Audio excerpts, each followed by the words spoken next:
بسم اللہ الرحمن الرحیم۔ اللہ کے نام سے شروع کرتا ہوں جو بہت ہی مہربان ہمیشہ رحم فرمانے والا ہے۔ سورہ بقرہ آیت نمبر 104۔ یا ایہا الذین آمنوا لا تقولوا راعنا وقولوا انظرنا واسمعوا وللکافرین عذاب علیم۔ ترجمہ: اے ایمان والو، میرے حبیب صلی اللہ علیہ وسلم سے کلام کرتے وقت مت کہا کرو راعنا، بلکہ کہو انظرنا، اور ان کی بات پہلے ہی غور سے سنا کرو، اور کافروں کے لیے دردناک عذاب ہے۔ سورہ بقرہ آیت نمبر 104 کے پہلے حصے کی تفسیر۔ راعنا ذو معنی لفظ ہے۔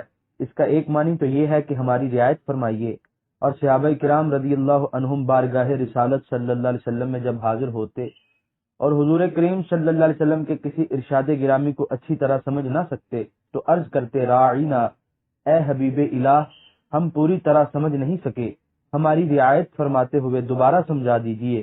لیکن یہود کی عبرانی زبان میں یہ لفظ ایسے معنی میں مستعمل ہوتا جس میں گستاخی اور بے ادبی پائی جاتی۔ اللہ تعالیٰ کو اپنے محبوب کی عزت و تعظیم کا یہاں تک پاس ہے کہ ایسے لفظ کا استعمال بھی ممنوع فرما دیا جس میں گستاخی کا شائبہ تک بھی ہو۔ چنانچہ علماء کرام نے تشریح کی ہے، فیہا دلیل علی تجنب الالفاظ المحتملۃ التی فیہا التعرید للتنکیس والغد، یعنی اس آیت سے ثابت ہوا کہ ہر ایسے لفظ کا استعمال بارگاہ رسالت صلی اللہ علیہ وسلم میں ممنوع ہے جس میں تنکیس اور بے ادبی کا احتمال تک ہو۔ امام مالک رحمہ اللہ نے تو ایسے شخص کو حد قذف لگانے کا حکم دیا ہے۔ سورہ بقرہ آیت نمبر 104 کے دوسرے حصے کی تفسیر۔ بلکہ کہو انظرنا، اور ان کی بات پہلے ہی غور سے سنا کرو۔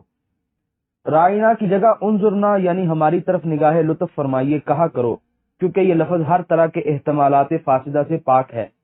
واسمعوا کا حکم دے کر یہ تنبیہ فرما دی کہ جب میرا رسول صلی اللہ علیہ وسلم تمہیں کچھ سنا رہا ہو تو ہمتن گوش ہو کر سنو، تاکہ انظرنا کہنے کی نوبت ہی نہ آئے، کیونکہ یہ بھی تو شان نبوت کے مناسب نہیں کہ ایک ایک بات تم بار بار پوچھتے رہو۔ یہ کمال ادب اور انتہائی تعظیم ہے جس کی تعلیم عرش و فرش کے مالک نے غلامان مصطفیٰ علیہ السلام کو دی۔ اب جو لوگ حضور کریم صلی اللہ علیہ وسلم کو صرف بڑے بھائی کی سی حیثیت دیتے ہیں یا اپنے جیسا بشر ثابت کرنے میں اپنی ساری قابلیتیں صرف کر دیتے ہیں، وہ اپنے انجام پر خود ہی غور کر لیں۔ ادب گاہیست زیر آسماں از عرش نازک تر، نفس گم کردہ میں آیت جنید و با یزید اینجا۔ سورہ بقرہ آیت نمبر 105۔ ما یود الذین کفروا من اہل الکتاب ولا المشرکین ان ینزل علیکم من خیر من ربکم واللہ یختص برحمتہ من یشاء واللہ ذو الفضل العظیم۔ ترجمہ: نہیں پسند کرتے وہ لوگ جو کافر ہیں اہل کتاب سے اور نہ مشرک کہ اتاری جائے تم پر کچھ بھلائی تمہارے رب کی طرف سے، اور اللہ خاص فرما لیتا ہے اپنی رحمت کے ساتھ جسے چاہتا ہے، اور اللہ تعالیٰ بہت بڑا فضل فرمانے والا ہے۔ سورہ بقرہ آیت نمبر 105 کی تفسیر۔ یہود کو یہ رنج تھا کہ نبوت جو ان کی وراثت تھی بنی اسماعیل کو کیوں ملی، اور مشرکین کو یہ صدمہ تھا کہ نبی کا انتخاب مکہ اور طائف کے رئیسوں میں سے کیوں نہیں کیا گیا۔ عبد المطلب کے یتیم پوتے کا انتخاب ان کی ظاہر بین نگاہوں میں ہرگز موضوع نہ تھا۔ اللہ تعالیٰ فرماتے ہیں کہ یہ میرا اپنا فضل و کرم ہے، جس کو چاہوں سرفراز کروں، تمہارے مشورے کی یہاں ضرورت ہے نہ گنجائش۔ سورہ بقرہ آیت نمبر 106۔ ما ننسخ من آیت او ننسها نأت بخیر منها او مثلها الم تعلم ان اللہ علی کل شیء قدیر۔ ترجمہ: جو آیت ہم منسوخ کر دیتے ہیں یا فراموش کر دیتے ہیں تو لاتے ہیں دوسری بہتر اس سے یا کم از کم اس جیسی۔ کیا تجھے علم نہیں کہ اللہ تعالی سب کچھ کر سکتا ہے؟ سورہ بقرہ آیت نمبر 106 کی تفسیر۔ یہود سادہ لوح مسلمانوں کے ایمان کو متزلزل کرنے کے لیے طرح طرح کے شبہات پیش کرتے۔ ان میں سے ایک یہ تھا کہ قرآن آج ایک حکم دیتا ہے، کل اسے بدل دیا جاتا ہے، اور ایک دوسرے حکم پر عمل کرنے کے لیے کہا جاتا ہے، ایسا کرنا اللہ تعالیٰ کے شان نہیں، اس لیے قرآن خدا کی کتاب ہی نہیں۔ اس شبے کے رد میں یہ آیت نازل ہوئی۔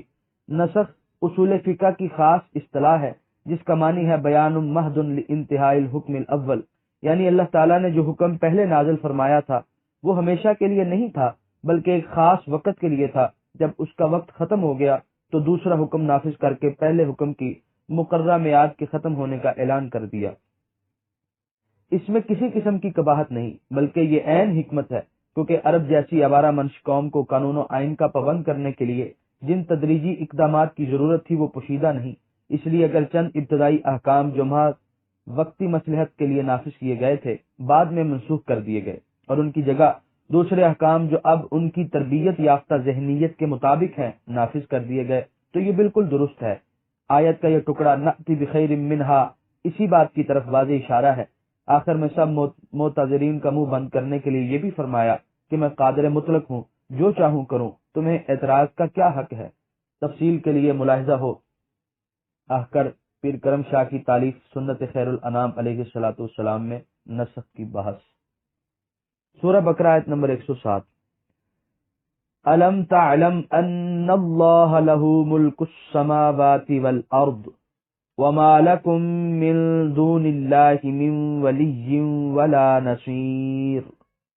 ترجمہ، کیا تم نہیں جانتے کہ اللہ ہی کے لیے ہے بادشاہی آسمانوں اور زمین کی، اور تمہارا اللہ کے سوا کوئی یار و مددگار نہیں۔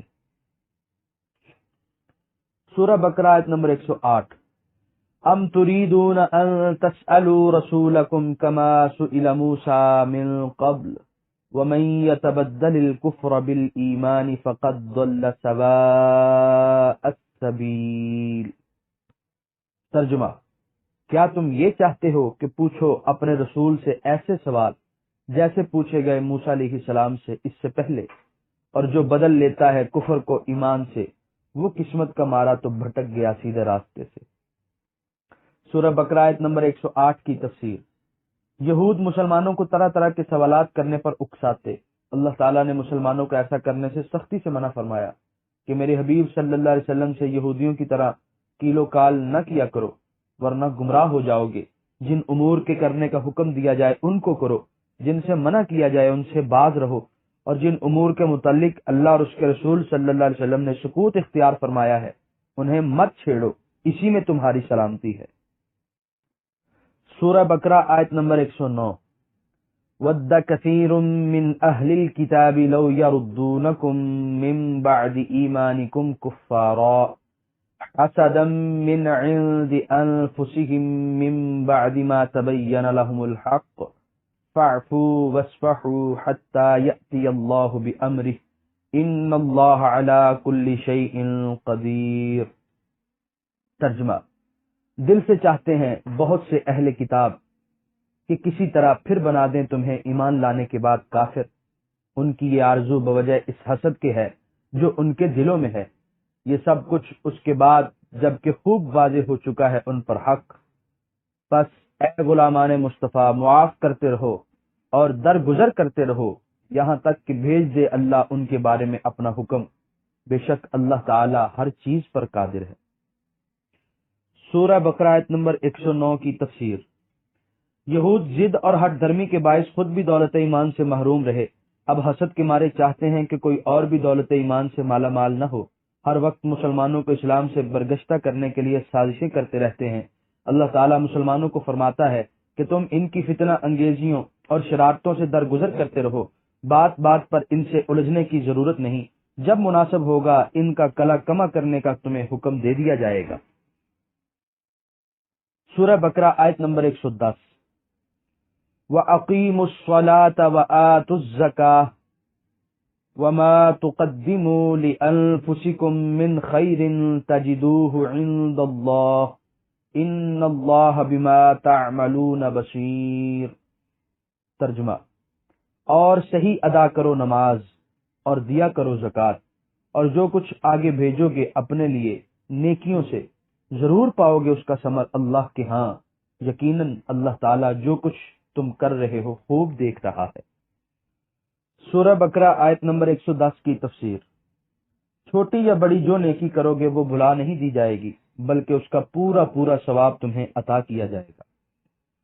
سورہ بقرہ آیت نمبر 111۔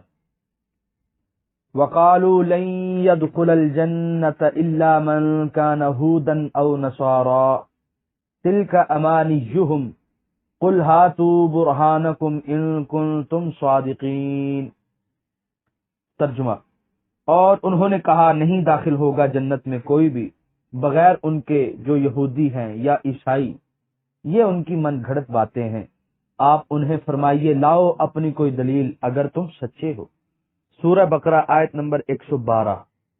بلا من اسلم وجہہ للہ وہو محسن فلہ اجرہ عند ربہ ولا خوف علیہم ولا ہم یحزنون۔ ترجمہ، ہاں جس نے بھی جھکا دیا اپنے آپ کو اللہ کے لیے اور وہ مخلص بھی ہو تو اس کے لیے اس کا اجر ہے اپنے رب کے پاس، نہ کوئی خوف ہے انہیں اور نہ ہی وہ غمگین ہوں گے۔ سورہ بقرہ آیت نمبر 112 کی تفسیر۔ یہ سب دعوے باطل ہیں، نجات کا صرف ایک ہی راستہ ہے اور وہ ہے ایمان اور عمل صالح۔ جس نے اپنی ذات اپنی خواہشات کو اللہ تعالیٰ کے حکم کے سامنے جھکا دیا وہی بارگاہ الہی میں سرخرو ہوگا۔ رومی و زنگی، عربی و عجمی کی کوئی قید نہیں۔ یہاں پر سورہ بقرہ کا 13واں رکوع مکمل ہوا۔